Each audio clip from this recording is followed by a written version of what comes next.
350 वर्षापूर्वी इथे गाववाडा पद्धत होती. गाववाडा 350 वर्षापूर्वी इथे गाववाडा पद्धत असायची आणि इथे बादशाहनं नेमलेली माणसं असायची.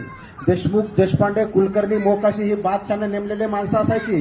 बादशाहचा आदेश असायचा, या लोकांना आदेश असायचा. ही लोक गावची जहागीरदार असायची. बादशाहचा आदेश असायचा, पैसा मागवला जायचा आणि मग ही लोक येथील गरीब कष्टकरी समाजाला, शेतकरी समाजाला मारायची, लुटायची. यांच्याकडनं पैसा जमा केला जायचा आणि पैसा बादशाहला पुरवला जायचा.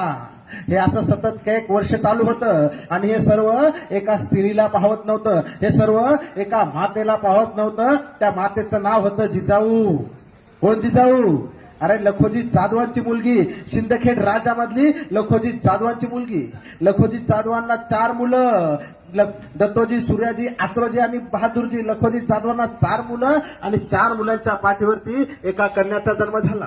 त्या मुलीचं नाव ठेवलं जिजाऊ आणि ही जिजाऊ लहानाची मोठी जाधवांच्या कुटुंबामध्ये होत आहे. लहानाची मोठी जिजाऊ जाधवांच्या कुटुंबामध्ये होत आहे आणि या बघता बघता मुलगी उपवन झाली. मुलीचं लग्न ठरवलं गेलं. मुलीसाठी स्थळ आलं. कुठलं? वेरूळचं बहादर पराक्रमी भोसल्या घराण्यांचं जिजाऊसाठी स्थळ आलंय.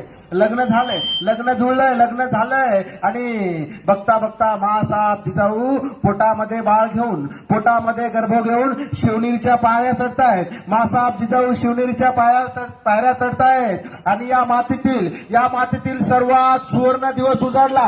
तारीख होती 19 फेब्रुवारी 1630. मासाहेब जिजाऊंच्या उदरी शिवनेरी गडावरती एका बाळाचा जन्म झाला. त्या बाळाचा जन्म, तो बाळ म्हणजे छत्रपती शिवाजी महाराज.